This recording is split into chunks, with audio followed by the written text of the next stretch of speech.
Buenos dias, buenas tardes, y buenas noches. Bonjour, bonsoir. Good morning, good afternoon, good evening, and good night, wherever you may be. J. Slater case. No video yesterday. Our mini break in France over. Got one or two travel days as we are back and forth across the border, but then the residency situation is basically sorted out. So in the next month or two, we will be working on that. But the whole where do we go to actually live for the next few years has sorted itself out. Let's put it that way. But more on that another time. This one I want to make brief because I want to kind of deal with it in two different ways. And I want to go back to yesterday's post that I put up there, and many, many thanks for the contributor that sent me this. If you haven't seen my community post, go have a look at it.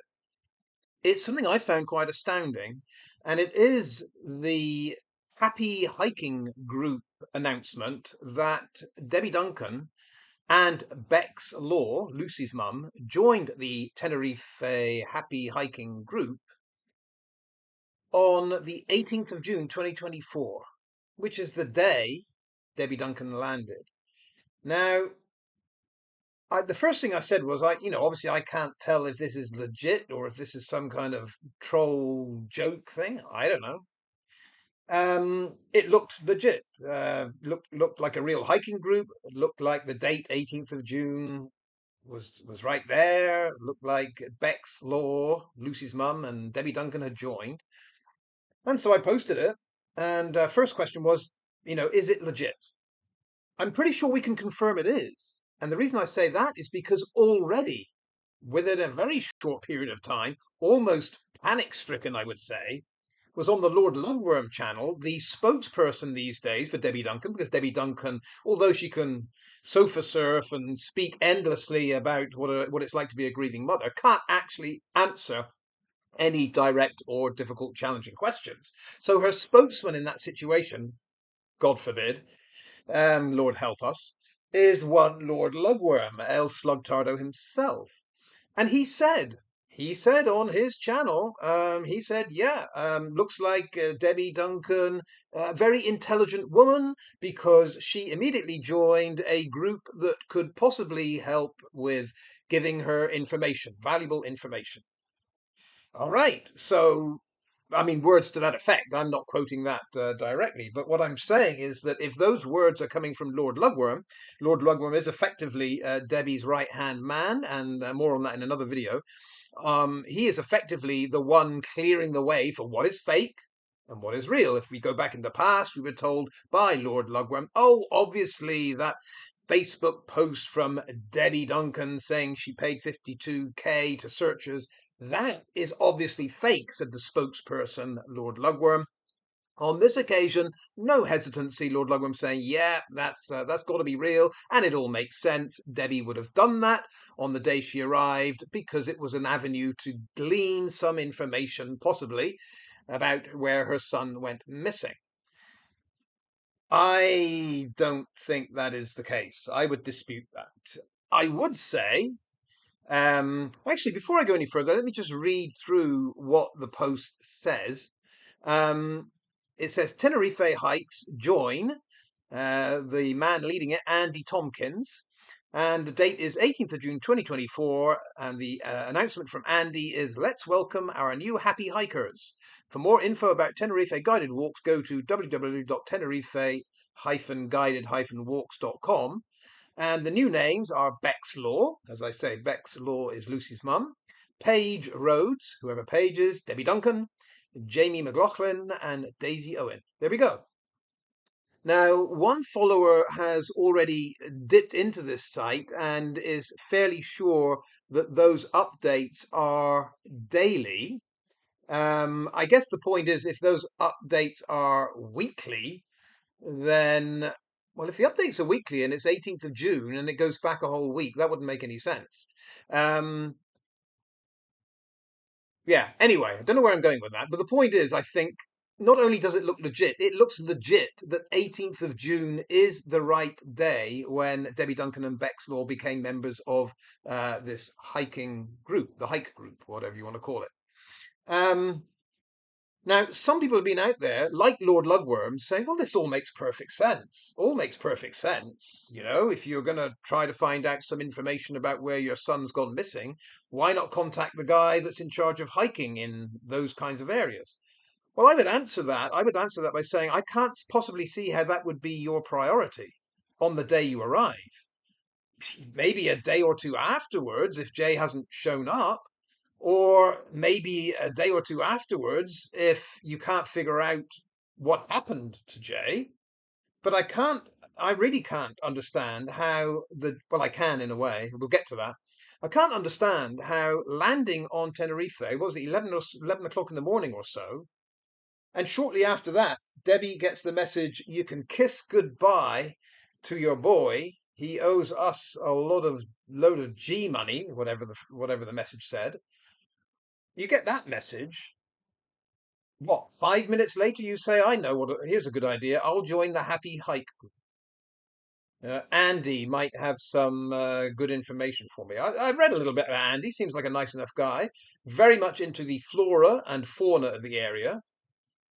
Yeah. So I guess if that's your priority, you might find out what flowers and what beasts of nature Jay walked by as he went down that ravine. No, I'm being cynical and skeptical here because I honestly don't get it. I don't think a normal person would think, kiss goodbye to your boy. He owes us enough effing G money. Today's the day I'm going to join a happy hike group. No, doesn't make any sense. On that front, it doesn't make any sense at all. I'll get into this in a later video. To me, it makes perfect sense why Becs Law would sign Debbie up to that group. Think distraction, distraction, distraction. But with the job in hand of trying to find out on landing in Tenerife what has happened to Jay, not what possible mountain route he could have taken that a hiking group might also have gone down. I don't see it at all. Especially as Debbie Duncan herself never had any intention of hiking. It seems to me never went anywhere where hikers go. Not making any sense. So, in my follow-up video, I will focus on Becs Law. I will focus on Becs Law and explain why I think this was an excellent idea for Becs to sign Debbie up, because it would open up a whole avenue of distraction that would take all eyes away from what happened to Jay and why, and focus on, hey, maybe this group of hikers can help you because they might have gone where Jay went. Not looking good for Becs, for me, on this one. Second part of this video, complete change of subject. I wanted to mention the kiss of death that came from Drumchapel, Scotland a few days ago.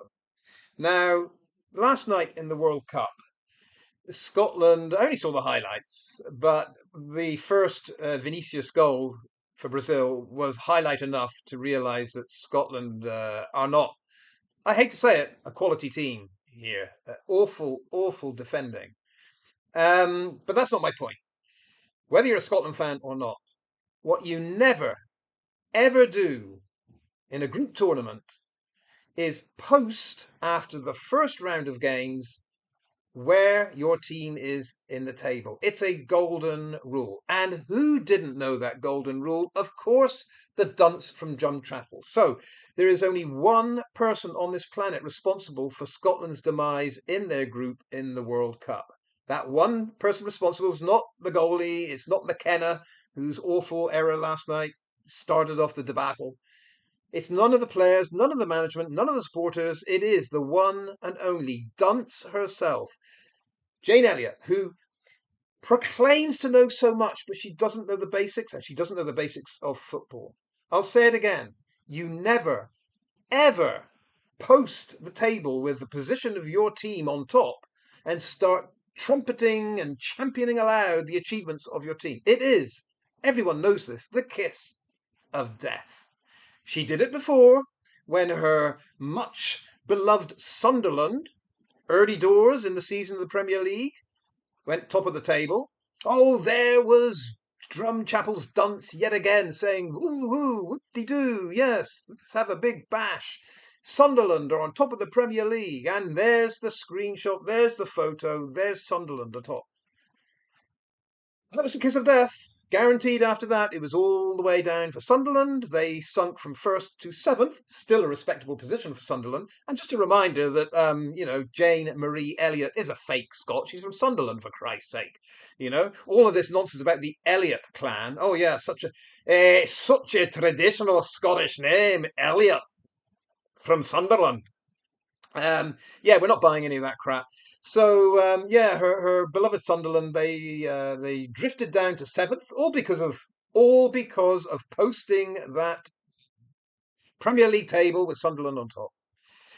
They ended up 31 points adrift of Arsenal. So, I mean, it's a very simple rule to learn. If your team's on top, don't show the world that league table.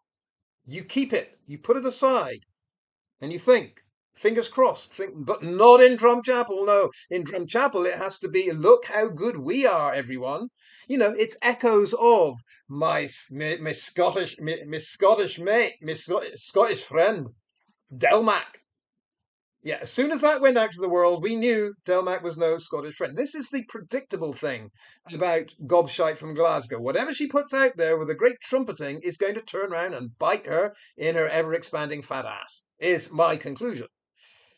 So what happened with Scotland? Okay, they got the 1-0 win over Haiti, and Janey could not resist. We have to post the table. Scotland are on top with their 1-0 opening win against Haiti. Woo, woo, here we go, Scotland. Kiss of death.